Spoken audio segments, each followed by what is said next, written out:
Far Cry Primal's new Survivor mode isn't just a way to make the game tougher. It's a way of fundamentally changing the experience and the way you play, especially if you've turned on one of the permadeath options. If you're wondering whether to embrace the full caveman experience, here's how Survivor mode and permadeath changed Far Cry Primal for us.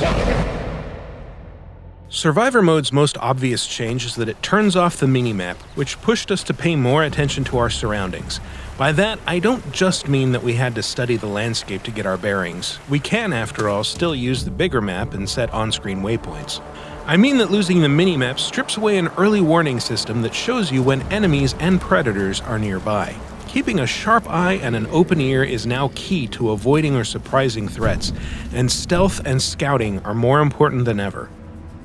If you're in the habit of charging at Udam hunting bands with a club or spear, you may find yourself overwhelmed by enemies you didn't know were there.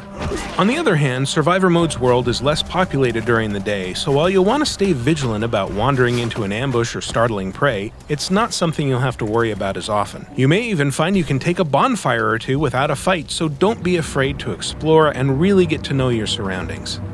You'll also want to avoid exerting yourself unnecessarily.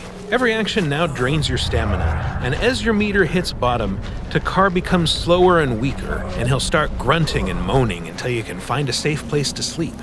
This isn't just an inconvenience though. The need to sleep gives Far Cry Primal a more concrete sense of time passing and makes the land of Urus feel just a little more real.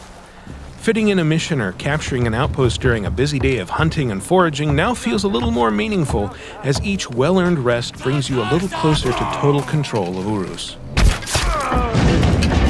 Having to sleep doesn't mean you'll miss out on nighttime. Just sleep until nightfall and head out with full stamina. Anything less is risky, because fast traveling to safety won't always be an option. Fast travel now eats up food and stamina depending on how far you're going, so if you don't leave yourself enough meat or energy for the trip, you may be stuck in dangerous territory until sunup. Even during the daytime, you'll want to keep a close eye on your resources. Missing with a ranged attack now frequently means your arrow, spear, or club will shatter on the ground, and crafting new ones takes a few seconds of holding down a button and waiting for a meter to fill, during which the action doesn't pause. And with crafting materials more sparse in Survivor mode, you'll want to be extra sure of your shots, whether you're aiming at a deer's flank or an enemy's head. Turning on permadeath means you risk all the progress you've made whenever you're in danger, so you'll want to be extra careful with your single, fragile life. If the odds are against you, there's no shame in running or hiding. Buying the sprint heal skill early on made this tactic a little more effective for us, as it let us patch ourselves up while we fled like Stone Age cowards. We quickly learned to take similar care with the lives of our animal companions, who can't be revived if you let them die. That's not such a big deal in itself, because taming a new companion is still pretty easy, unless you're going for a bear or saber-toothed tiger, who you now have to fight. But losing your four-footed friend in the middle of a confrontation, or worse when you're out at night, leaves you without anyone to watch your back, help you hunt, or waylay pursuers, making your own death much more likely.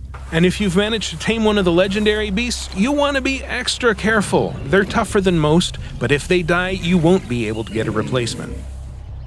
Now that the simple act of fighting a few Udam carries so much more danger, we also re-taught ourselves to use Far Cry's time-honored stealth tactics, which is to say we hid in a bush and threw rocks to lure enemies out of the open, one by one, for quick takedowns. It's not as much of a rush as impaling them with spears or cracking their heads with a club, but it keeps Takar alive, and the longer you can do that, the longer you'll be able to experience the unique risks and rewards of Far Cry Primal's Survivor mode.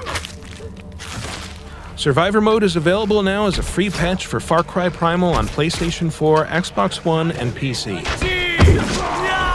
For more on Far Cry Primal and other Ubisoft games, keep your eye on Ubiblog.